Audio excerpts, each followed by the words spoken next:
हनुमत विराजिए कथा गुरुमति अनुसार प्रेम सहित गादी जुलूब धारिसिए पवन कुमार जय जय श्री राधा रमू जय जय नवल किशोर जय गोपी शित चोर प्रभु जय जय माखन चोर श्री राधा मेरे स्वामिनी भैरदिशुकुदास जन्म जन्म मुहि दे जियो श्री वृंदावन में बस अष्ट सिद्धि नवनिधि के दाता असबर दीन जानकी माता राम रसायन तुम्हारे पासा सदा रहो रघुपति के दासा हे दुख भजन मारुति नंदन सुन लो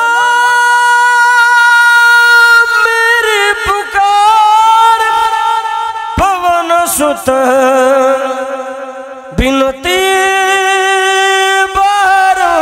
बारंबार पवन सुत बिनती बारंबार मस्तक पायावरी मस्तक पायावरी यावार करी संताचा यावार करी संताचा मस्तक पायावरी मस्तक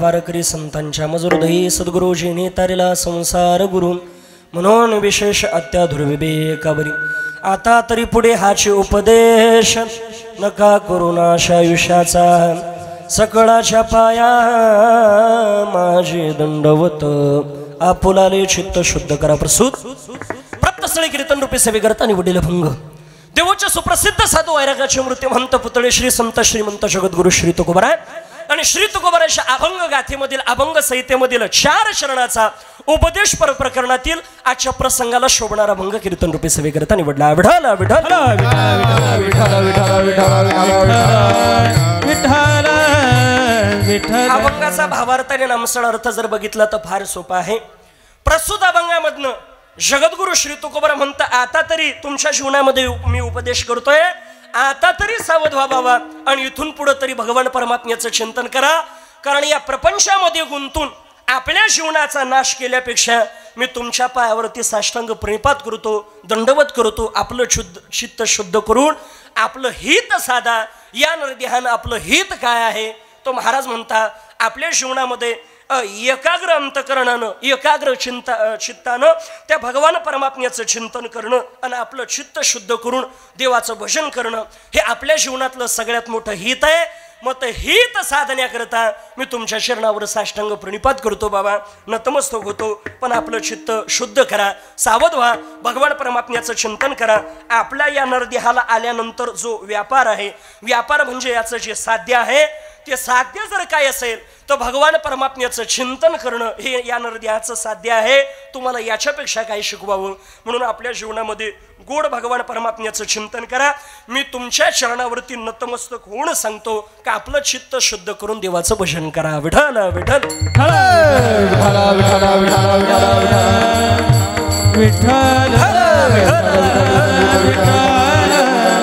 हा झाला अभंगाचा भावार्थ नामसड अर्थ.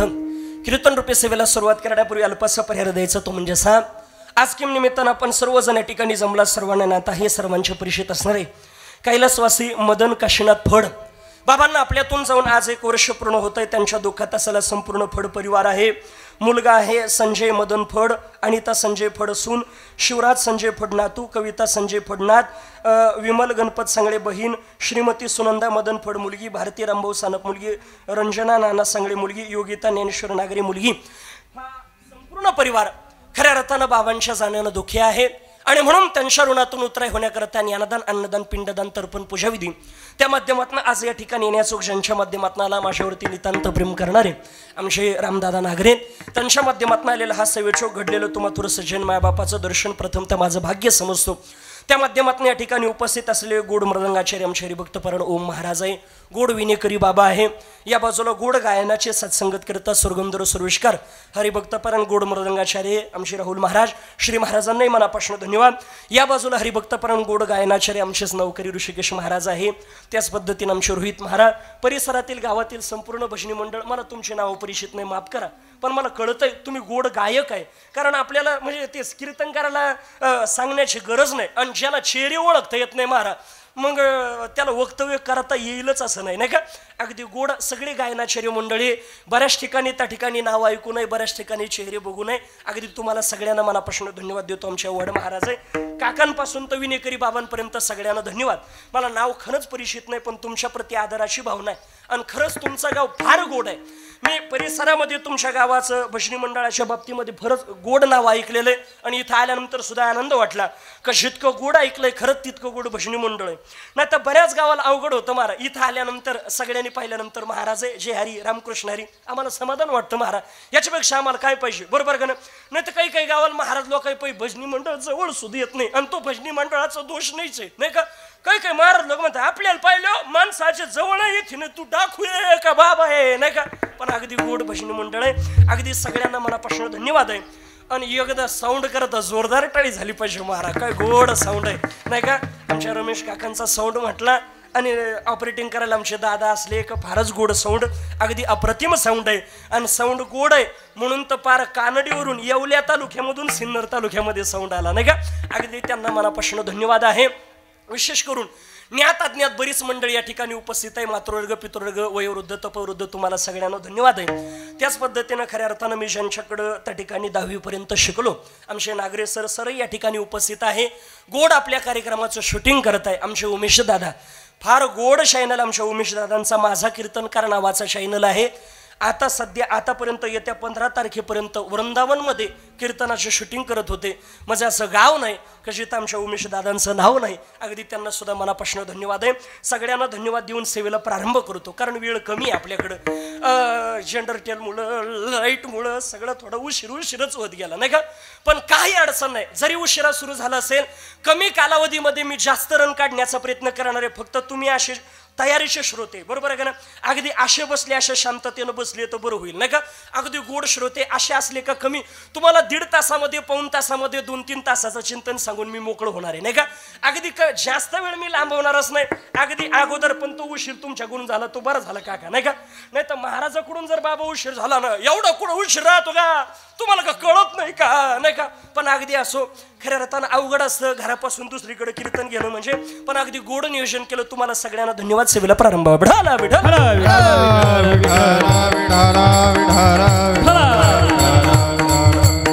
बघा कीर्तन रूपी सेवेकरता निवडलेला अभंग जगद्गुरु श्री तुकोबरायांचा अभंग उपदेश प्रकरणातील आहे. आता उपदेश कोणी करावा आणि कोणाच्या जीवनामध्ये करावा, उपदेश करणाऱ्याचा अधिकार आहे का, ज्याला करतो त्याचा अधिकार काय आहे, उपदेश कोणी कोणाला करावा याची सुद्धा मर्यादा आहे. उपदेश कोणता करावा, अगोदर स्वतःनं आपल्या जीवनामध्ये ते आचरणात आणलं तर उपदेश करावा, बरोबर आहे का ना. नाही तर सध्या बाबा जर पाहिलं तर सांगणाऱ्याचा भारता भरपूर झाला, पण आचरणात आणण्याकरता का कोणी राहिलं नाही, बरोबर आहे का ना?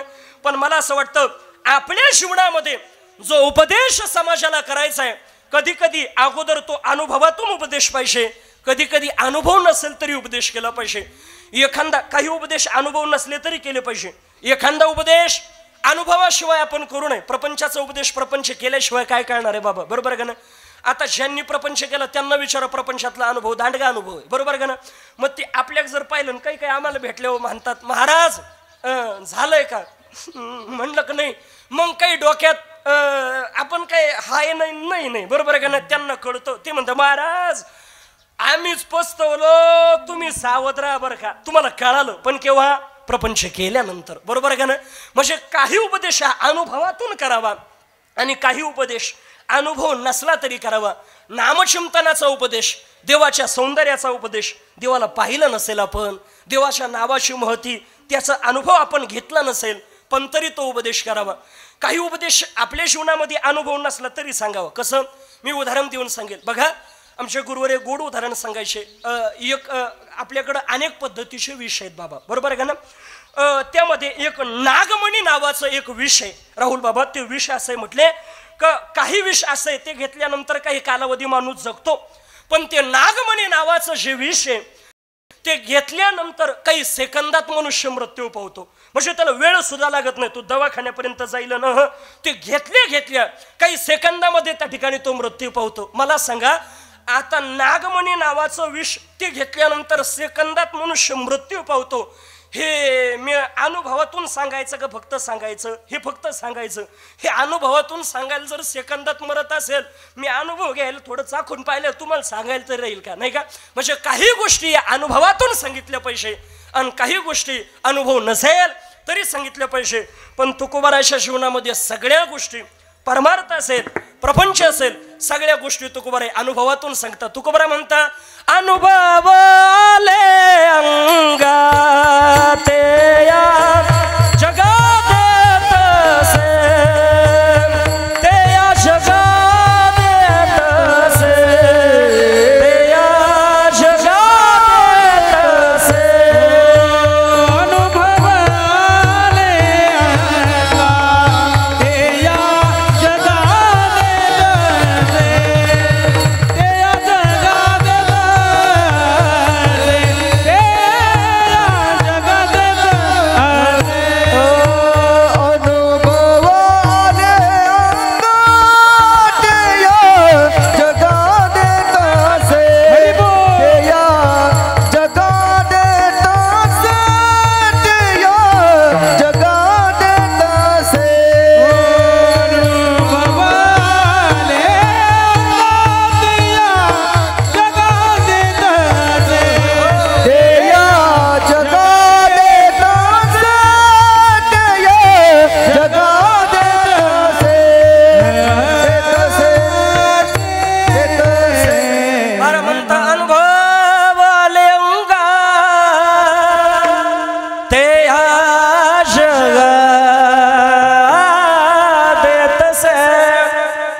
जीवनामध्ये अनुभव आला तो तुकोबारा सांगता बाबा या जगतामध्ये भगवान परमात्म्यानं निर्माण केलेल्या सृष्टीमध्ये या जगतात सगळ्यात खरं जर काय असेल तो फक्त देव आहे, देवाचं चिंतन आहे. म्हणून या नरदेहाला प्राप्त झाल्यानंतर आपल्याला असं वाटत असेल आपल्या जीवनामध्ये आपला उद्धार व्हावा. उद्धार म्हणजे काय तर या नरदेहाला आल्यानंतर याचं जे साध्य आहे ते प्राप्त करणं म्हणजे या नरदेहाचं सार्थक आहे. मग साध्य काय तुका म्हणे जन्म आल्याचे सार्थक विठ्ठलची एक देखलिया, त्या देवाला प्राप्त करणं या नरदेहाचं साध्य. आणि या जगतामध्ये देव सोडला तर बाबा सगळं खोटं आहे, बरोबर आहे का ना. एक भगवान परमात्मा सोडला तर सगळं खोटं आहे या जगतामध्ये. आणि म्हणून खऱ्या अर्थानं आपण सुद्धा त्याचे अंश आहे आणि जगतामध्ये देवच खरा असल्या कारणानं त्या देवाचं चैतन्यच खरं असल्या कारणानं ज्याला वाटत असेल भवसागर तरुण जावा उद्धार व्हावा त्याला आपल्या जीवनामध्ये आपल्या चैतन्याविषयी देवाविषयी जर ज्ञान करून घेतलं आपल्या जीवनाचा उद्धार होईल. मला असं वाटतं ज्याच्या जीवनात आत्म्याविषयी शरीराविषयी ज्ञान झालं त्याच्या जीवनात खऱ्या अर्थानं उद्धार झाला. आपल्या जीवनात आत्म्याविषयी ज्ञान नाही, एक तर शरीराविषयी ज्ञान झालं तर खऱ्या अर्थानं हे शरीर आपलं नाही कळतं, एक तर आत्म्याविषयी ज्ञान झालं तरी कळतं हे शरीर आपलं नाही आणि चैतन्य नावाचं तत्व अमर आहे हे चैतन्य नावाचं तत्व याला कोणी मारू शकत नाही. हे अमर आहे, अमर हा खरे की पहा खोटे. म्हणून बघा, आणि एकदा आत्म्याविषयी ज्ञान झालं का आपल्या जीवनामध्ये आपला उद्धार होतो. बघा, हे शरीर आपलं नाही, आत्मा नावाचं चैतन्य खऱ्या अर्थानं तेच जगतामध्ये कसं सत्य. त्याच्या जीवनात जन्मही नाही आणि त्याच्या जीवनामध्ये मृत्यू नाही. महाराज म्हणतात, नैनम छंदंती शस्त्रानी नैनम दहती पावका. त्याला शस्त्र कापू शकत नाही, अग्नी जाळू शकत नाही, पाणी बुडवू शकत नाही. असं शरीर, असं चैतन्य नावाचं तत्व आहे. ते अमर आहे, त्याला कर्मानुसार त्या ठिकाणी फिरणं चालू असतं. आणि एकदा आपल्या जीवनात या चैतन्याविषयी ज्ञान झालं का मृत्यूची भीती निघून जाते. कसं, शास्त्रामध्ये आलेले गूढ प्रसंग आहे, सांगतो लक्षामध्ये. एकदा प्रसंग असा निर्माण झाला. मिथिला नगराचे राजे, त्यांचं नाव आहे जनक राजा. जनक राजाच्या जीवनामधला प्रसंग. हे जनक राजा, त्यांच्यासारखे विधी कोणी नाही. जनक राजासारखा राजा नाही, जनक राजासारखा श्रोता नाही, आणि जनक राजासारखा आचरणशील मनुष्य जगाच्या पाठीवरती कोणीच नाही. जनक राजासारखा श्रोता आपल्याला सगळ्यांना माहिती आहे. म्हणले एकदा याज्ञवल्क्य ऋषी जनक राजाला कथा सांगत होते, आणि कथा सांगता सांगता राजाची परीक्षा बघण्याकरता राज्याला आग लागली. आणि आग लागल्यानंतर म्हटले, राजा कथा थांबवायची का महाराज? अरे राज्याला आग लागली, आता तुझे राज्य जळतंय, तुला बघावं लागेल. नाही महाराज, कथा चालू राहू द्या. आता राज्य जळतंय हे सोडा, पण नंतर मांडी जळायला लागली महाराज. राजा, राज्य जळत होतं सोड रे, आता मांडी जळायला लागली, आता कथा थांबवायची. महाराज, नाही कथा चालू राहू द्या. का? राजा, राज्य जळत होतं सोड, आता तुझं मांडी जळते, मांडीला आग लागलेले. जनक राजानं दिलेलं उत्तर किती गोड आहे का महाजनपूरकर. जनक राजा म्हणतो, महाराज, माझी मांडी नाही, माझं संपूर्ण शरीर जळालं तरी चालेल, पण कथा चालू राहू द्या. याचं कारण असं आहे, जे जळतंय ते माझं नाहीये आणि माझंही ते कधी जळू शकत नाही. बघा, जनक राजासारखा श्रोता नाही बाबा. मला सांगा, आपली एवढी श्रद्धा असेल, आपली कीर्तनावरती श्रद्धा आहे, पण एवढं समजा होऊ नये, पण परिसराच्या या आपल्या कीर्तनाच्या प्रांगणाच्या आजूबाजूला कुठेतरी काका आग लागली, लागू नये पण लागली, नाही का? आणि लागल्यानंतर ती आगीची ऊब तुम्हाला लागली, आणि लागल्यानंतर साहजिकच तुम्ही काय करणार? पळ काढणार, बरोबर का नाही? मी तुम्हाला म्हणलो बसा बसा, खाली बसा, ते म्हणले काय बसा, जवळ आग लागली ना. मी म्हणलो नाही नाही बसा, जे जळतंय तुमचं नाही आणि तुमचं इथे जळू शकत नाही. तू म्हणशाल तो आऊ दे काका ना, आम्हाला जाऊ दे, लेकर बाळाची पाठी आहे, नाही का? म्हणजे बघा, जनक राजासारखा श्रोता कोणी नाही. त्या जनक राजाच्या जीवनामधलं प्रसंग आहे. एक दिवस जनक राजे झोपलेले, आणि झोपलेले असताना जनक राजाला स्वप्न पडलं. आणि जनक राजे मिथिला नगरीचे, पण त्या जनक राजाला जे स्वप्न पडलं त्या स्वप्नात जनक राजा भिकारी झाले. भिकारी, अंगावरती फाटलेले कपडे, शिवलेले कपडे, मळालेले कपडे, हातामध्ये काठी आहे, आणि साहजिकच भिकारी असल्यामुळं खाण्याकरता काहीतरी भेटत नाही, म्हणून भीक मागण्याकरता निघाले. प्रत्येकाच्या दारामध्ये जायचे आणि प्रत्येकाला म्हणायचे, अहो काहीतरी द्या हो, माझ्या पोटाची खळगी भागण्याकरता. कारण बाबा, किती वैराग्यवान मनुष्य झाला तो याला पोटाची भूक भागण्याकरता काहीतरी, किती झाला संन्याशी माध्यान्नाशी तोंडवाशी, बरोबर आहे का नाही? प्रत्येकाला भूक लागतेच, बरोबर आहे का नाही? काय काय म्हणशील, काय भूक लागते इडा, आता भूक लागली तो काय चाललं, नाही का? पण बघा, म्हणजे भूक प्रत्येकाला लागते, बरोबर आहे का नाही? जनक राजाला महाराज भूक लागली बाबा. आता भूक लागल्यानंतर जनक राजा भिक्षा मागायचे, पण जनक राजाला पाहिलं की प्रत्येकानं दरवाजा बंद करावा, कुणी दरवाजा उघडायला तयार नाही. जा पुढच्या घरी, आमच्या घरी काही नाही. म्हणून बघा, त्यावेळेला त्या भिकाऱ्याच्या रूपामध्ये जनक राजे म्हणताय, अहो खऱ्या अर्थानं द्या हो काहीतरी, मी तुमच्याकडे लाखो रुपये मागत नाही, धन मागत नाही, पैसा मागत नाही, एक टाइम या पोटाची खळगी भागेल अशा शिळ्या भाकरी जरी भेटल्या तरी मी त्याच्यामध्ये समाधान मानेल. गरिबी फार वाईट असते महाराज, गरिबी सारखं दुःख जगाच्या पाठीवरती कोणतंच नाही. गरिबी किती वाईट आहे, ज्याच्या जीवनात आली त्याला विचारा, अरे गरिबी इतकी वाईट असते. बघा, मला असं वाटतं गरिबाच्या जीवनामध्ये एखादा मनुष्य त्या ठिकाणी गरिबाच्या घरी जर एखादा मनुष्य जर शिवला ना, तर तो गरिबाच्या घरी जेवल्यानंतर त्याला उदार समजल्या जातं, आणि श्रीमंताच्या घरी मनुष्य जेवल्यानंतर त्याला अन्नदान समजल्या जातं. हा गरिबी श्रीमंत मधला बदल आहे गड्या. गरिबी फार वाईट आहे, गरिबी किती वाईट आहे गड्या. मला असं वाटतं श्रीमंतासारखा मान जगतामध्ये कोणाला नाही. श्रीमंताच्या घरावरती बसलेला कावळा सुद्धा मोर समजल्या जातो, आणि गरिबाचं पोर त्याला सुद्धा चोर समजल्या जातं. इतकी गरिबी वाईट आहे. म्हणून तो म्हणतो काहीतरी खाण्यात करता द्या हो, पण प्रत्येकाला म्हणावं काही नाही, त्यावेळेला जनकराजा भिकाऱ्याच्या रूपामध्ये म्हणताय, अहो द्या, मी काही मागत नाही आणि तुम्ही आता अन्नदान करा, माझंही पोट भूक भागेल आणि तुमच्याही हातानं दान धर्म घडेल. आणि जर आता दान धर्म नाही केला, मी सुद्धा मागच्या जन्मात असाच होतो, दान धर्म केला नाही, मला भिकारी व्हावं लागलं, तुम्हाला व्हावा लागू नये याच्याकरता तुम्ही दान धर्म करा. कधी कोणता मनुष्य बाबा कधी सहज काय उपदेश करून जाईल सांगता येत नाही. म्हणून कधी हा लहान आहे हा मोठा समजू नका. एखाद्याच्या जीवनामध्ये सहज काय उपदेश करून जाईल सांगता येत नाही. मला असं वाटतं लहान मोठा त्या ठिकाणी हे तर परमार्थामध्ये चालतच नाही बाबा, बरोबर आहे का नाही? परमार्थामध्ये ज्ञानाला किंमत आहे, वयाला नाही. मला असं वाटतं 1400 वर्ष जगणारे चांगदेव महाराज आहे, पण चांगदेव महाराजांच्या सुद्धा जीवनामध्ये मुक्ताईचा उपदेश आपल्या जीवनामध्ये आचरणात आणावा लागला, त्यावेळेला जन्माचं साध्य प्राप्त झालं. बघा मला असं वाटतं खऱ्या अर्थानं लहानामध्ये चांगदेव महाराजांना गर्व झाला होता, आपल्याला सगळ्यांना माहिती आहे.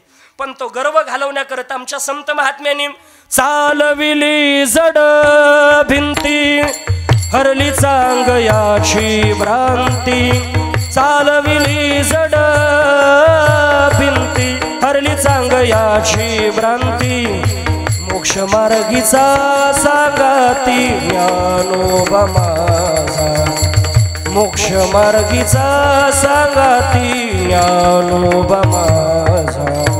चालविली जड भिंती, हरली चांगयाची भ्रांती, चालविली जड भिंती, हरली चांगयाची घाई, चालू ज्ञानोबा माझा, मोक्ष मार्गी चालू ज्ञानोबा माझा. हे ज्ञानोबा माझा, ज्ञानोबा माझा, ज्ञानोबा माझा,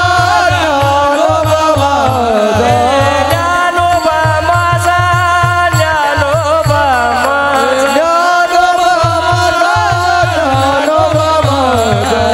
चालविली जड भिंती, हरली चांगयाची भ्रांती, चालविली जड भिंती, हरली चांगयाची भ्रांती, मोक्ष मार्गीचा सांगाती ज्ञानोबा माझा, मोक्ष मार्गीचा सांगाती ज्ञानोबा माझा. चालविली जड भिंती, हरली चांगयाची भ्रांती, चालविली जड भिंती, हरली चांगयाची भ्रांती, चालू जाता ज्ञानोबा माझा, मोक्ष मार्गी चालू जाता ज्ञानोबा माझा. महाराज म्हणतात त्यांना गर्व झालेला, मी 1400 वर्ष जगणारा महात्मा वाघावर बसून आले, पण वाघावर बसून आल्यानंतर सुद्धा मुक्ताई साहेबांना भिंतीला चालवायला लावावं, निर्जीव भिंत चालून गर्वहरण केलं, त्यांच्या जीवनाचा उद्धार झाला. कधी आपल्या जीवनात एखादा लहानही कधी काय सांगेल, एखादा गरीब मनुष्य काय उपदेश करेल सांगता येत नाही. तसाच प्रसंग निर्माण झाला. म्हणता हो दान करा, मी सुद्धा असाच होतो, कोणाला दान धर्म केला नाही त्याचा परिणाम असे दारिद्र्य माझ्या जीवनामध्ये आलं. म्हणून आपल्याला तुम्हाला सुद्धा सांगणं आहे, महाजनपूरकर इथं आलेल्या प्रत्येकाला, आपल्या घरी एखादा अतिथी आला ना, त्याला तो वस्त्र मागणार असेल, धान्य मागणार असेल, धन मागणार असेल, पैसा मागणारा नसेल, देता येत न वस्त्र देऊ नका, नसेल त्याला धान्य देता येत नका देऊ, त्याला नाही पैसे देता येत नका देऊ, पण आपल्या द्वारात आलेल्या अतिथीला निदान तांब्याभर पाणी तरी द्या गड्या. विनमुख अतिथीला जाऊ देऊ नका, कारण विनमुख जर आपल्या घरातून अतिथी गेला तर त्याच्यासोबत आपलं पुण्य, आपला धर्म त्याच्यासोबत जात असतो. मी तर याच्या पुढे जाऊन सांगल बाबा, नाही पाणी देता आलं चालेल, पण त्याला वाईट साईड बोलू नका, नाही काही काही सवय राहते नाही का. हो आला का मागायला, यांना काय करावं, फोडले तो 2-3 होतील म्हणले नाही का, पण तरी आता तू फोडायला बी लग त्याला, या बाबा विठाला विठाल विठाल विठाल विठाल विठाल विठाल विठाल विठाल विठाल विठाल विठाल विठाल. बघा काहीतरी दान धर्म आपल्या जीवनामध्ये करावा. आपला प्रसंग हा चालू होता, जनक राजा मागणं मागताय, पण तरी सुद्धा त्यांना ज्यावेळेला कोणी काही द्यायला तयार नाही, त्यावेळेला जनक राजा 1 दिवस झाला, 2 दिवस झाला, 3 दिवस झाला, पोटामध्ये अन्नाचा कण नाही, काठी टेकवत टेकवत ज्यावेळेला निघाले, आता किती दिवस उपाशी राहणार, शरीर जर्जर झालं, शरीर थकलंय, मग आता काय करायचं. तेवढ्यामध्ये प्रसंग असा निर्माण झाला, तेवढ्यामध्ये एका मनुष्याला दया आली आणि त्यानं सांगितलं, महाराज इथं जवळ एक अन्नछत्र चालू आहे, मी तुम्हाला अन्न देऊ शकत नाही, पण त्या अन्नछत्रामध्ये जा, तिथं भोजन भेटेल.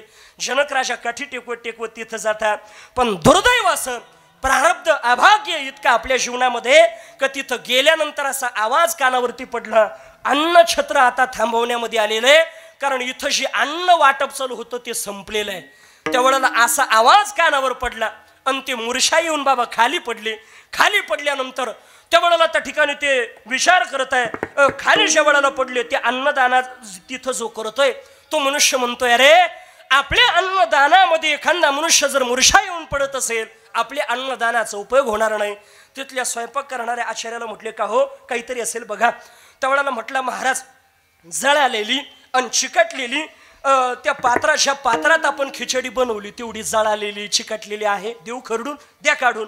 काढून दिली एका द्रोणात, त्यांची मूर्छा घालवली आणि त्यांना सांगितलं एवढं खा. पण थकलेलं शरीर आहे, ते खाता येत नाही. मग सांगितलं एक काम करा, हे कडक आहे ना, इथं जवळ विहीर आहे, त्या विहिरीजवळ त्या ठिकाणी जा, तिथून पाणी घ्या आणि त्याच्यात पाणी टाकून ते ग्रहण करा. म्हणून मार्ग ओलांडून त्या विहिरीजवळ जनक राजा हे स्वप्नात चाललेलं आहे. जनक राजा रस्ता ओलांडून चालले आणि तेवढ्यामध्ये काही लोक त्या रस्त्यानं पळताय, पळा पळा, वाचवा वाचवा. आणि कानावरती आवाज आला, पळा, या दिशेनं 2 उन्मत्त झालेले बैल येत आहे. ते अंगावरती जर आले तर काही खरं नाही. तो आवाज ऐकल्यानंतर ते द्रोण तसंच खाली पडलं आणि आपला जीव बचावण्याकरता पळायला लागले. पण शरीर कृश झालं असल्या कारणानं बाकीशाने इतकं आपल्याला पळता येत नाही. तेवढ्यामध्ये झालं असं, तिथून ते बैल पळत आले आणि त्या बैलांचा धक्का या भिकाऱ्याला, अर्थात स्वप्नामध्ये भिकारी आणि जनक राजा आहे, त्या जनक राजाला स्वप्नात जे स्वप्न पडले त्याचे जे भिकारी आहे त्यांना लागला आणि ते खाली पडले. आता स्वप्नात बैलांचा धक्का लागला आणि खाली पडले, नीड जाग आली नाही का. आणि जाग आल्याबरोबर त्यांनी पाहिलं तर मी राजवैभवामध्ये, माझ्या आजूबाजूला सगळं सैन्य आहे, राजवस्त्र परिधान केलेले, राज अलंकार परिधान केलेले, सुवर्णाचं सिंहासन, सोनारानं जिकडं तिकडं धन. ते विचार करता आता मला स्वप्न पडलं, स्वप्नात मी भिकारी होतो आणि आता इतके सुंदर वस्त्र, इतके गोड अलंकार, हे कसं शक्य. मग स्वप्नातला मी भिकारी हा खरा आहे का आता असणारा राजा हा खरा आहे, मी राजा खरा का भिकारी खरा, हा प्रश्न मनामध्ये पडल्यानंतर जनक राजा जे साधू भेटतील त्या साधूला विचारता, आपलं स्वप्न सांगता. पूर्वीच्या कालावधीमध्ये म्हणे स्वप्न पडलं का ते ठिकाणी काय करायचे, साधू संताला विचारायचे. आणि असं म्हणता पहाटेचं स्वप्न खरं असतं. नाथबाबांच्या जीवनामध्ये स्वप्न पडलं, ज्ञानोबाराच्या कंठाला अजान वृक्षाची मुडी लागली, स्वप्न खरं होतं. पडलेलं स्वप्न ब्रह्म मुहूर्तावरती पहाटे, बरोबर आहे का नाही. आणि पूर्वीचे स्वप्न असेच पडायचे, आध्यात्मिक, आपल्या उद्धाराचे. आता स्वप्न विचित्र स्वप्न झाले महाराज. स्वप्नात भूत दिसलं, आता तू काय सामान्य भूत आहे का, तुला स्वप्नात भूत दिसायला लागली नाही का. पण झालं असं महाराज, स्वप्न त्या ठिकाणी प्रत्येकाला स्वप्न सांगताय आणि विचारताय का, हो मी स्वप्नात भिकारी होतो आणि उठल्यानंतर राजा आहे, मी स्वप्नातला भिकारी खरा का आता असणारा राजा. त्यावेळेला कोणालाही याचं उत्तर देता येत नाही. पण एक दिवस आपल्या विद्वानांच्या, आपल्या राजदरबारामध्ये भरलेल्या विद्वानांच्या सभेमध्ये अष्टवक्र नावाचे ऋषी आले आणि त्यांना प्रश्न विचारला का, हो मला असं नाही असं स्वप्न पडलं होतं, मी सगळ्या विद्वानांना, सगळ्या साधूंना विचारलं पण याचं उत्तर मला सापडलं नाही. माझा प्रश्न असा आहे, मला असं कळतंय का तुमच्यासारखा ज्ञानी कोणी नाही. मग का, हो मला स्वप्नामध्ये मी भिकारी झालो होतो, मी स्वप्नातला भिकारी खरा आहे का स्वप्नातून उठल्यानंतर मी राजवैभवामध्ये होतो, मी स्वप्नातला भिकारी खरा आहे का उठल्यानंतर राजा हा राजा खरा आहे. त्यावेळेला जनक राजाला अष्टवक्र ऋषीनं दिलेलं उत्तर आहे, तू स्वप्नातला भिकारी खरा नाही आणि तो आता असणारा राजवैभवामधला राजाही खरा नाही. मग तुझ्या जीवनामध्ये जर पाहिलं तर हे सगळे, तू स्वप्नात भिकारी झाला म्हणजे दुःख झालं. हे दुःख कशाला आहे, आत्म्यानं शरीरामध्ये प्रवेश केलंय, त्या शरीराच्या माध्यमातून आत्म्याचा आणि शरीराचा संग झाल्यामुळं स्वप्नात भिकारी होण्याचं दुःख तुला उपभोगावं लागतंय. आणि जागृती अवस्थेमध्ये राजसुख उपभोगण्याचं सुख तुला मिळत आहे का, तर या शरीराचं आणि आत्म्याचं ऐक्य तुझ्या जीवनामध्ये करून घेतलंय. पण तू स्वप्नातला भिकारी खरा नाही आणि जागृती अवस्थेमध्ये असणारा राजाही खरा नाही. हे शरीर आणि आत्मा नावाचं तत्व वेगळं आहे. हे शरीर मरणार आहे, शरीर संपणार आहे, हे नाश पावणार आहे. पण आत्मा नावाचं चैतन्य हे तू चैतन्य स्वरूप आहे, तो तो सत चित स्वरूप आनंद स्वरूप आहे, तो देवाचा अंश आहे. ममय वंश जीव लोके जीव भूत सनातन आहात. मनश्चेष्टानी इंद्रियानी प्रकृती स्थानी कर्षती, हे सगळे देवाचे अंश आहे. आणि तू देवाचा अंश असल्या कारणानं तू जर मी शरीरामध्ये मी आहे किंवा शरीर म्हणजे मी आहे या शरीराचा संग सोडला तर तुझ्या जीवनामध्ये तू स्वप्नातला भिकारी खोटा आहे आणि प्रत्यक्ष स्वरूपामध्ये असणारा राजाही खोटा आहे. तुझ्या जीवनामध्ये तू सच्चिदानंद परमात्मा स्वरूप हे खरं आहे. विठ्ठल विठ्ठल विठ्ठल विठ्ठल विठ्ठल विठ्ठल विठ्ठल हा म्हणतायचा आहे. आपल्या जीवनामध्ये हे सगळे सुख दुःख आहे. हे का? आपल्या जीवनामध्ये आत्म्याविषयी ज्ञान नाही. आणि ज्या दिवशी आत्म्याविषयी आत्मस्वरूपाचं ज्ञान होईल त्या दिवशी आपल्या जीवनातले सगळे दुःख निघून जाईल. आपल्या जीवनात जन्माचंही दुःख नाही, आपल्या जीवनात मृत्यूचंही दुःख नाही. आणि सगळ्यात मोठं दुःख आपल्या जीवनात जर कोणतं असेल तर ते कळी काळाचं आहे. म्हणून महाराज म्हणतात आपल्याला या दुःखावरती जर विषय प्राप्त करायचा असेल, आत्म्याविषयी ज्ञान करा, भगवत स्वरूपाविषयी ज्ञान करा आणि त्या देवाचं चिंतन करा.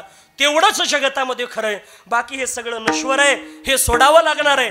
महाराज म्हणतात प्रत्येकाला जो जन्माला आएगा सो जाएगा, राजा रंक फकीर. श्रीमंतालाही जावं लागेल, गरीबाला जावं लागेल. आपले अगोदर अनेक जण गेले तसं आपल्याला जावं लागेल. कोण कोण? महाराज म्हणतात आजा मेला पजा मेला बाप मसना गेला, आजा मेला पजा मेला बाप मसना गेला. देखत देखत ना तू पण तू तो ही तैसा झाला, देखत देखत ना तू पण तो ही तैसा झाला.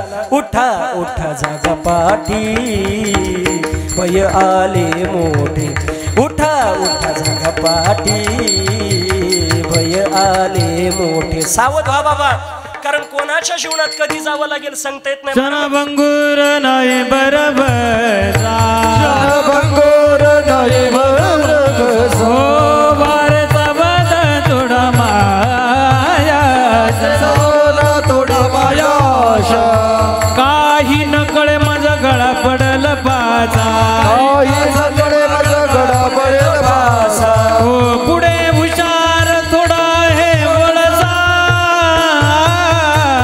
राम राम स्मरादी, राम राम स्मरा, राम राम स्मराले, राम राम स्मराले. गोड प्रमाण महाराजांनी दिले. एकदम महाराजांकरता टाळी वाजवा. काय सुंदर. मला म्हणता क्षणभंगूर नाही बरवसा, वारे साबद तोडा मायाशा, काही नचले मग गळा पडेल फासा, पुढे हुशार थोर आहे वळसा गा. सावध हो बाबा, कारण या नरद्याचा क्षणाचा सुद्धा जिथं भरोसा नाही. जावं लागेल. महाराज म्हणतात प्रत्येकाच्या जीवनामध्ये. म्हणून आपल्या जीवनामध्ये हे आयुष्य कशा करता ते भेटलंय, याचं साध्य काय आहे, हे साध्य या नरदेहानं साधून घ्या. याचं कारण असं आहे आपल्या क्षणाक्षणाला आपण काळाच्या जवळ चाललो. महाराज म्हणतात आयुष्य जात आहे पहा, आयुष्य जात आहे पहा, आयुष्य जात आहे पहा, आयुष्य जात आहे पहा, आयुष्य जात आहे पहा, आयुष्य जपत आहे पहा, आयुष्य जात आहे पहा, आयुष्य जात आहे पहा, काळ जपतसे महाकाळ जपतसे काळ जपतसे महाकाळ जपतसे महा, सोहिताचा घोर वहा, सोहिताचा घोर वहा, सोयीचा घोर वहा, सोयीचा घोर वहा, निरा श्री हरीशा, राज हरीचा, निरा श्री हरीशा, राज हरीचा, धनदारा पुत्र जन धनदारा पुत्र जन, धनदारा पुत्र जन धनदारा पुत्र जन, धनदारा पुत्र जन, धनदारा पुत्र जन, धनदारा पुत्र जन, धनदारा पुत्र जन. आयुष्य जात आहे पहा, काळ जपत असे महा, सोहिताचा गोरवा ध्यानी राहा श्री हरीशा. त्या श्रीहरीचं ध्यान करा, तेवढंच आपल्या सोबत येणार आहे. म्हणून पवित्र कर्म करा. इतकं कर्म गोड असलं पाहिजे. आपलं मरण इतकं मरण साधता आलं पाहिजे. आपलं मरण किती गोड असलं पाहिजे माहिती आहे का? आपल्या जीवनात पारमार्थिक क्षेत्रामध्ये आपण इतकी साधना केली पाहिजे. आपल्या जीवनामध्ये इतका आयुष्यभर मिळालेल्या आयुष्यामध्ये इतकं भजन केलं पाहिजे. आपला अंतकाळ भजन करून आणि कर्म गोड करून इतका गोड अंतकाळ झाला पाहिजे का आपण गेल्याची बातमी समाजाला कळल्यानंतर आपल्या जाण्यानं सगळा समाज आपल्याकरता रडावा आणि आपलं ज्यांच्याकडं जातोय त्या ज्ञानोबा तुकोबारायला आपलं लेकरू येतंय म्हणून आनंद झाला पाहिजे. इतका गोड मृत्यू आपल्या जीवनामध्ये करता आला पाहिजे तर जीवनाचं साध्य घड्या. आणि आपल्याला अंतकाळ गोड होण्याकरता साधू संतांनी फार सोपी साधना. गाथेचं चिंतन करा, ज्ञानेश्वरी वाचा. रोज ज्ञानेश्वरीच्या 50 ओळी वाचल्यानं तशा जीवनात महाराज उद्धार झाल्याशिवाय राहणार नाही. बघा, ज्ञानेश्वरी सारखा बाबा पवित्र ग्रंथ जगाच्या पाठीवरती कोणताच नाही. मी सांगत असतो आता सध्या स्थितीला ज्ञानेश्वरीवरती प्रेम करणारे अनेक महात्मे असतील. ज्ञानेश्वरीवरती प्रेम करणारे, ज्ञानेश्वरी वाचणारे, ज्ञानेश्वरी आचरणामध्ये आणणारे अनेक महात्मे असतील. आतापर्यंत ज्ञानेश्वरीवरती प्रेम करणारे अनेक महात्मे होऊन गेले, पण पाण्यावर बसून ज्ञानेश्वरी वाचणारे एकच महात्मे झाले, त्यांचं नाव आहे भगवान बाबा गड्या. जगाच्या पाठीवरती ज्ञानेश्वरीवरती एवढं प्रेम करणं कोणी करू शकत नाही महाराज. भगवान बाबांसारखा पवित्र महात्मा नाही. मग आपण जर त्यांच्या नंतर जन्माला आलो ना, तेनेची पंथे चालू जाता न पडे गुंथा कोठे काही. आपल्याला सांगितलंय भगवान बाबानं, ज्ञानोबारानं, तुकोबारानं, बाबा या जगतामध्ये सगळं खोटं आहे, देव एकच सत्य. तुम्ही देवाला माना अथवा न माना, पण देव खरा आहे, तुम्हाला मानावंच लागेल. ज्या अर्थी हे जग आहे त्या अर्थी याला निर्माण करणारा कोणीतरी जगदीश्वर आहे. तुम्ही देवाला मानलं नाही तरी देवाचं अस्तित्व नाकारता येणार नाही. देव आहेच. कसं मी उदाहरण देऊन सांगेल. झालं असं बाबा, एकदा काय झालं, एका मंत्र्याच्या घरी व्याख्यान होतं. बरं, आता कोणत्या काय नाव विचारू नका नाही का. त्या मंत्र्याच्या घरी सर व्याख्यान होतं आणि व्याख्यानाला मला आमंत्रित केलं होतं आणि अजून दुसरे एक व्याख्याता होते. आणि झालं असं, आम्हाला दोघांना विषय दिले होते बाबा. त्या दुसऱ्या व्याख्यात्याला विषय दिला होता देव नाही हे सिद्ध करून दाखवायचं, आणि मला विषय दिला देव आहे हे सिद्ध करून दाखवायचं. आम्हाला दोघाला तासाभराचा वेळ दिला. तो 1.5 तास बोलला. काहीला मोच आवरत नाही महाराज. किती वेळ झाला काहीला म्हणलं ना, आवरण बुवा टाइम झाला, ते मोच आवरत नाही बोलण्याचा नाही का. तो इतका 1 तास वेळ दिला, 1.25 तास बोल, 1.5 तास बोल, नुसता सांगून राहिला या जगतामध्ये देव नाही, असं नाही तसं नाही. पण 1 तासामध्ये 1.5 तासामध्ये त्यानं समाजाच्या मनात असं कोरलं का या जगतामध्ये देव नाहीच हे त्यानं सिद्ध करून दाखवलं. नुसता टाळ्यांचा कडकडाट झालं. भाषण संपल्यानंतर ते खाली बसले. आता मला प्रश्न पडला, मी देव आहे हे कसं सिद्ध करायचं. कारण इतकं गोड लोकांच्या मनात त्यांनी पसरवलंय, देव नाही सिद्ध करून दाखवलं. लोकांनी टाळ्या वाजवल्या. तेवढ्यात मी पुढं गेलो. आता बाकीचे म्हणायला लागले, यानं एवढं सांगितलं देव नाही, आता हा लायकीच काय सांगणार बुवा, याला सांगायला काय राहिलं. पण मी तिथं गेलो आणि मी काही केलं नाही बाबा. तिथं गेल्याबरोबर त्यांच्याकडे पाहिलं, ते अशा खुर्चीवर बसलेले ते व्याख्याता, आणि त्यांना म्हणलं का हो, काय गोड तुम्ही देव नाही हे सिद्ध करून दाखवलं. काय तुमची गोडवाणी, काय तुमचे शब्द, जणू काही अंतकरणाला पाजर फोडता. काय गोड तुम्ही देवाचं अस्तित्व नाही हे सिद्ध करून दाखवलं. तो म्हटला महाराज देवाचीच कृपा. म्हणलं बस देव आहे हे मानावंच लागेल नाही का. म्हणजे तुम्ही देवाला माना अथवा न माना, पण ज्या अर्थी जग आहे त्या अर्थी जग निर्माण करणारा जगदीश्वर आहे, आणि तोच आपल्या अंतकाळाच्या वेळेला उपयोगाला येणार आहे. आणि त्याच्या चिंतना करताना हृदय भेटला ना, महाराज म्हणतात त्याचं भजन कर. कारण त्याचं जर भजन नाही केलं तर मृत्यूनंतर आपल्याला हे आयुष्य तुला दिलंय बुवा आणि तू भजन नाही केलं, मग आपल्याला काळ यम प्रश्न विचारणार आहे. हे आयुष्य भेटून काय केलं, क्या किया क्या किया क्या किया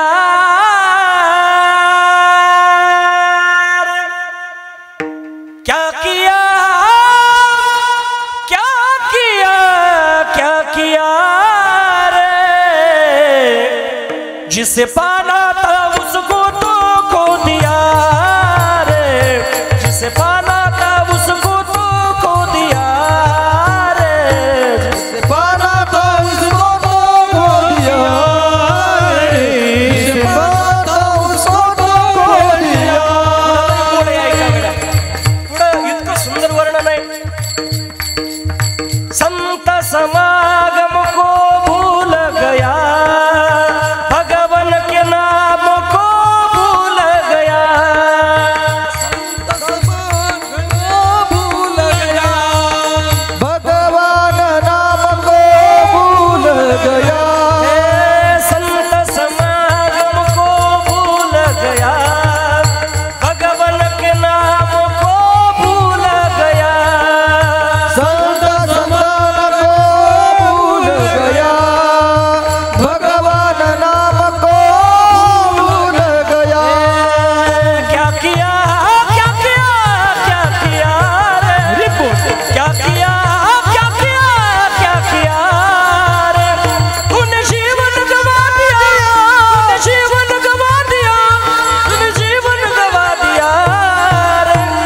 जिसे पाना था उसको तो खो दिया रे, जिसे पाना था उसको तो खो दिया रे, जिसे पाना था उसको तो खो दिया।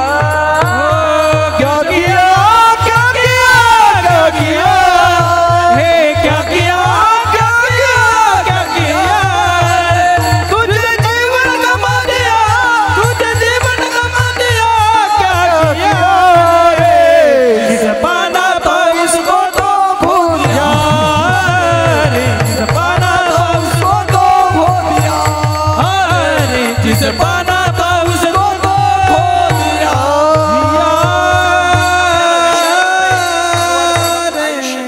तुला भजना करता आणि मग काय केलं तुझ्या जीवनामध्ये? मग खऱ्या अर्थानं आपल्या जीवनामध्ये म्हणून गोड संत समावंकमा करा, या ध्यान पवित्र कर्म करा, देवाचं भजन करा. आपल्या जीवनामध्ये आपला उद्धार झाल्याशिवाय राहणार नाही. इथून मागं गेलं त्या विषय जाऊ द्या. मग देवाचं भजन करायचं याचा अर्थ प्रपंचाचा त्याग असा नाही. महाराज म्हणतात संसारी असावे असोनी नसावे, भजन करावे वेळोवेळा. प्रपंच करायचा पण कसा? पक्षी अंगणी उतरती ते का गुंतो निरहाती, तैसे तैसे असावे संसारी जोवरी प्राचीनाची दोरी. प्रपंचामध्ये ज्या पद्धतीनं पक्ष्यांचं कार्य दाणे टिपणं ते संपलं का निघून जाता, त्यांच्याप्रमाणे प्रपंच करा, असं पवित्र जीवन जगा आणि आपल्या सोबत येणारं देवाचं भजन करा. एखादा म्हणशील महाराज इथून मागे आमचं आयुष्य वायाला गेलं. महाराज म्हणता इथून मागे ते गेलं ते जाऊ द्या, काळाने ग्रासले सावधान वारे सोडवन करारी हरिनामे. इथून मागे गेलं ते जाऊ द्या, पण आता तरी मी तुमच्या जीवनात उपदेश करतो, इथून पुढचा आयुष्याचा तरी नाश होऊ देऊ नका. अभंगाचं आता तरी पुढे हाचे उपदेश, आता तरी पुढे हाचे उपदेश, आता तरी पुढे हाचे उपदेश, आता तरी पुढे हाचे उपदेश, आता तरी पुढे हाचे उपदेश, आता तरी पुढे हाचे उपदेश, आता तरी पुढे हाचे उपदेश, आता तरी पुढे हाचे उपदेश. नका करू नाश आयुष्याचा, नका करू नाश आयुष्याचा, सकळांच्या पाया माझे दंडवत, सकळांच्या पाया माझे दंडवत. नका करू नाश आयुष्याचा, नका करू नाश आयुष्याचा, सकळांच्या पाया माझे दंडवत, सकळांच्या पाया माझे दंडवत. आता तरी पुढे हाचे उपदेश, नका करू नाश आयुष्याचा, नका करू नाश आयुष्याचा, नका करू नाश आयुष्याचा. पुढे हाचे उपदेश, नका करू नाश आयुष्याचा, नका करू नाश आयुष्याचा, नका करू नाश आयुष्याचा. महाराज म्हणता इथून मागे गेलं ते जाऊ द्या, पण आता तरी पुढे हाचे उपदेश. नका करू नाश आयुष्याचा, इथून पुढे तरी आयुष्याचा नाश करू नका, पवित्र कर्म करा.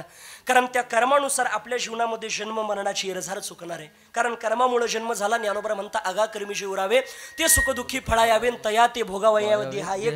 मग ते भोगण्याकरता जर या देहाला यावं लागलं तर साहजिकच कर्म देवाला समर्पण केलं, पवित्र कर्म केलं तर जन्म मरणाची एरझार चुकल्या जाते.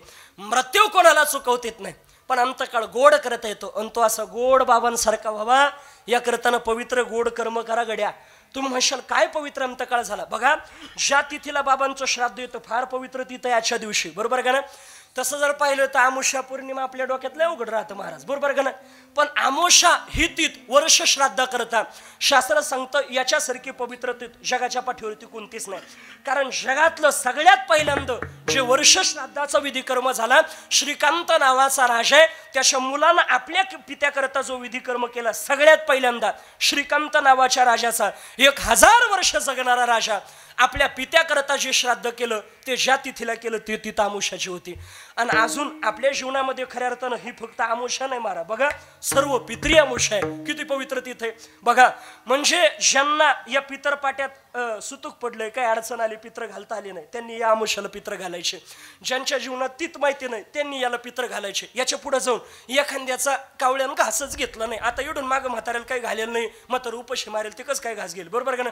मग इथून मागं त्रास दिल्यावर ते घास घेत नाही, मग त्यांनी घास घेतला नाही तर मग कोणत्या दिवशी पित्र घालायचे? आमोशाला. सर्व पित्री आमोशा बघा. म्हणजे आपल्या जीवनामध्ये आजच्या दिवशी विधिकर्म केल्याच्या नंतर आजच्या दिवशी पिंडदान, तसं तर पितृपक्षामध्ये पिंडदान केल्याच्या नंतर शास्त्र असं सांगतं आपण एकदा पिंडदान केलं पितृपक्षामध्ये का त्याचा 100 पटीनं पुण्य आपल्या जीवनामध्ये भेटत असतं. म्हणून आपल्या जीवनामध्ये या परिवाराकरता, फड परिवाराकरताही बी आणि बाबांकरताही आजचा दिवस फार पवित्र आहे. अजून याच्या पुढे जाऊन सांगू तुम्हाला, हा विधिकर्म केलाच पाहिजे. पितरांवरती श्रद्धा, आपण जितकं देवाला मानतो ना काका तितकं पितरांना मानलंच पाहिजे. मी नेहमीच सांगत असतो बाबा, सध्या बाबा एक नवीन लय फॅड निघालो, मी प्रत्येक कीर्तनामध्ये सांगतोय, लय अवघड झालं. आता एखाद्या ठिकाणी जर गेलो ना बाबा कीर्तनाला, काही काय म्हणता महाराज, त्यांच्या घरी नेलं का ते म्हणतं महाराज ते आम्हाला एका बाबांना असं सांगितलं का ते देवात घरात आहे ना आपल्या पितरांचे फोटो लावायला चालते नाही. लावले तर चालतील का? अरे लावले तर चालतील. पितरांचे फोटो कोणी सांगितलं लावायला चालत नाही? मग ते असं होतं, कोणत्या बाबांनी सांगितलं? बाबा धरून आण माझ्याकडं. कोणी सांगितलं पितरांचे फोटो लावायला सांगत नाही? जगातले सगळ्यात श्रीमंत माणसं बघा तुम्ही, त्यांच्या घरामध्ये 10-10, 8-8, 15-15 पिढ्यांचे फोटो तुम्हाला लावलेले असतील. मग आपल्याला का आपल्या पितरांचे फोटो लावायचे नाही? अरे लावा. पितर काही काय म्हणतं महाराज पितरांचे फोटो लावायला चालेल का? तुला त्यांचे पैसे खायला चालत का? त्यांची श्रीमंती, त्यांची जमीन ती चालती बुवा नाही का? आणि मेलेल्या माणसाचे फोटो घरात ठेवू नये का बरं? त्यांची जमीन चालती, त्यांचा पैसा चालवतो, त्यांचं धन चालतं. असं कधी झालं का? एखादं म्हणलं का महाराज त्या मेलेल्या माणसाचं हे चालतं का बुवा? आमची म्हातारी गेली, तिच्या गळ्यात होतं हे, मग आता ती गेली नीच, आम्ही कसं वापरावं घ्यावं तुम्हाला? असं कोणी म्हणलं का? ते लय उलट, ते तर ते लगेच काढून घ्या त्या महाराज. याच्या पुढे जाऊन सांगू तुम्हाला, ते एखाद्याच्या ध्यानात नाही राहिलं नाही, रडू रडू काढी त्या ध्यान नाही गेलं, मग सुनायचा आवाज पाहायचा, बाया माझ्या त्याच्या कानात यल किती गोड दिसायच्या ना बाया. वार आल्या होते यल हालायला लागल्यानंतर जणू काही भारताचा ध्वजच फडकल्यावानी दिसायचा ना. मोती शोधून बाया बाया ते कानातलं राहिलं तेवढं काढून घे. म्हणजे त्यांचं वैभव चालतं, त्यांची श्रीमंती, त्यांचं ऐश्वर जर चालत असेल तर त्यांचे फोटो का लावू नये गड्या?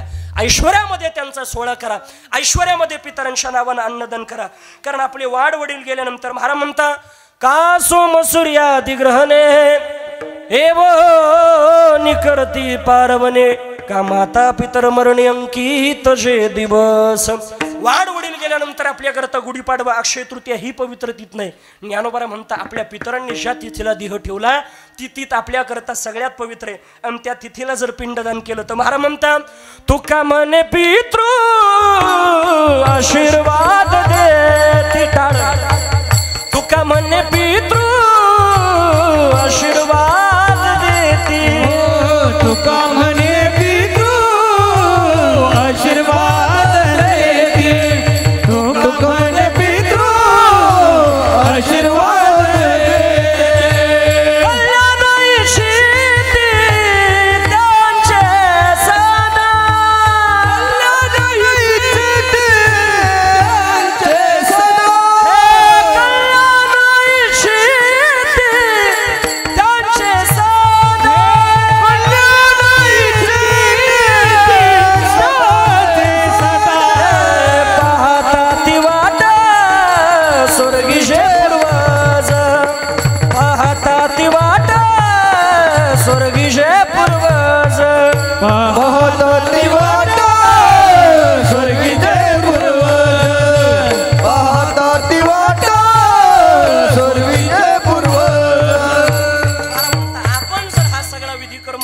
तुका म्हणे पितृ आशीर्वाद देते. आणि कल्याण इच्छिती त्यांचे सदा. आपलं कल्याण व्हावं म्हणून वाढवडील आशीर्वाद देता. नाही नाही, असा एखादा हरिभक्त त्या कुळामध्ये भगवत भक्त भजन करणारा हरिभक्त जन्माला यावा का त्याच्या हरिभक्तांना आपल्या संपूर्ण कुळाचा, आपल्या गेलेल्या पूर्वजांचा उद्धार होईल. म्हणून त्या करताना पितर आपल्याला आशीर्वाद देतात. म्हणून हा सगळा विधिकर्म करा. म्हणजे पितर गेल्यानंतर आहे तोपर्यंत त्यांना गोड त्यांची सेवा करा आणि गेल्यानंतर त्यांच्या नावानं गोड दान धर्म करा. आहे तोपर्यंत सेवा करा, पवित्र कर्म करा. कारण ते कर्म, त्यांची केलेली सेवा आपल्या जीवनात कुठे उपयोगाला येईल सांगता येत नाही. गोड प्रत्येकावरती प्रेम करा महाराज. गेल्यानंतर रडत बसू नका. आहे तोपर्यंत त्यांची सेवा करा. आहे तोपर्यंत ती व्यक्ती आपल्या जीवनामध्ये कळत नाही आणि गेल्याच्या नंतर मिळत नाही. म्हणून आता भेटलेला मित्र, आता भेटलेला भाऊ, आता भेटलेला बाप, आता भेटलेली आई पुढच्या जन्मात भेटेल म्हणून सांगता येत नाही. म्हणून आबोले धरून राहू नका. आहे तोपर्यंत प्रत्येकाशी गोड राहा. इतकं प्रेमानं जीवन जगा ना. आपण गेल्यानंतर, आपण गेल्याची बातमी कळाल्याबरोबर हा इतक्या लवकर आपल्याला सोडून गेला विश्वास बसू नये मारा. बघा, इतकं पवित्र जीवन आपल्या जीवनामध्ये जगलं पाहिजे. कारण प्रत्येकाच्या कोणाला कधी जावं लागेल काही सांगता येत नाही. क्षणाचा भरोसा नाही. आमचे संत महात्मे म्हणतात, देवा तुझ्या द्वारात तर न्याय नाही. कोणाला तरुणपणामध्ये नेतो, कोणाला म्हातारपणा, पण काळासारखं क्रूर बाबा जगाच्या पाठीवरती कोणीच नाही. काळ इतका क्रूर आहे. काळाच्या जीवनामध्ये दया नाही, माया नाहीये. हा तरुण आहे, हा लहान आहे, हा वृद्ध आहे. काळाच्या जीवनात दया माया नाही. म्हणून संत महात्मे भांडता देवासोबत, देवा तुझ्या द्वारात न्याय नाही. धुंद झाला तुझा दरबार, झाला तुझा दरबार. एकटाळ. धुंद झाला तुझा दरबार, झाला तुझा दरबार. पुण्यवंत पाताळ लोकी नेला, दरिद्री तो भाग्यवंत केला. चोरट्याचा बहुमान वाढविला, कीर्तिवानाचा अपमान केला. धुंद झाला तुझा दरबार, झाला तुझा दरबार. धुंद झाला तुझा दरबार, झाला तुझा दरबार. संत महात्मा म्हणतात, देवा तुझ्या द्वारात न्याय नाही. पण देव म्हणतो, हे माझ्या हातात नाही. तुमच्या कर्मानुसार जन्म झाला, कर्मानुसार जावं लागणार आहे. मग तुमचं कर्म तसं आहे, त्या ठिकाणी मृत्यू ठरलेला आहे. जन्माला येण्याच्या अगोदर आपला विवाह कोणासोबत होणार आणि आपला मृत्यू कुठल्या जागेवर कोणत्या निमित्तानं होणार जन्माला येण्याच्या अगोदर ठरलेला आहे. म्हणून आपल्या जीवनात आपल्याला ही धावधाव, मला हे काम. म्हणून साधू संत बघा, वारकरी संप्रदायामध्ये, नाथ संप्रदायामधील सगळ्या साधू संतांचं जीवन बघा, प्रपंचामध्ये रममान झाले नाही. पूर्वीचे राजे महाराजे सुद्धा बघा तुम्ही. भरत राजासारखा राजा वनात गेला, सगळ्या प्रपंचाचा त्याग आहे. नाथ संप्रदायामधील सगळ्या नाथांचं जीवन बघा. त्यांनी सगळ्या गोष्टीचा त्याग केला. कारण त्यांना माहिती आहे आपल्यासोबत येणारं काही. त्यांनी तुमच्या माझ्या उद्धाराकरता निस्वार्थ जीवन जगत अखंड भ्रमण केलं, तुमच्या माझ्या उद्धाराकरता. म्हणून म्हणताना त्या गर्भगिरी पर्वतात दादा गुरु मच्छिंद्रनाथ, त्या गर्भगिरी पर्वतात त्यांची भाषा आहे लईच निराळी, त्यांची भाषा आहे लईच निराळी. बंगाली न बाबा बोलतो बंगाली, बंगाली न बाबा बोलतो बंगाली, बंगाली न बाबा बोलतो बंगाली, बंगाली न बाबा बोलतो बंगाली, बंगाली न बाबा बोलतो बंगाली. गर्भगिरी पर्वतात, त्या गर्भगिरी पर्वतात दादा गुरु मच्छिंद्रनाथ, त्या गर्भगिरी पर्वतात त्यांची भाषा आहे लईच निराळी, त्यांची भाषा आहे लईच निराळी.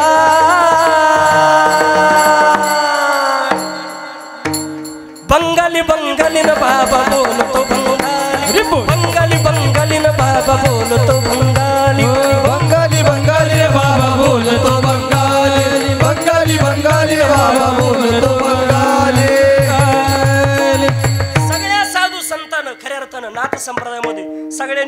वर्ष तपश्चर्या, 12 वर्ष भ्रमण. का? आपल्या सोबत येणार काही नाही माहिती आहे. आणि आपण इतके भाग्यवान आहे का नाथ संप्रदायामधील नाथांनी नवनाथांनी आपल्या परिसरामध्ये भ्रमण करावं. सगळ्यात पहिल्यांदा मत्स्येंद्रनाथ मंदारशालावरती आराधना करून जर सगळ्यात पहिल्यांदा कुठे आले असेल तर ते सप्तशृंगी गडावरती आले.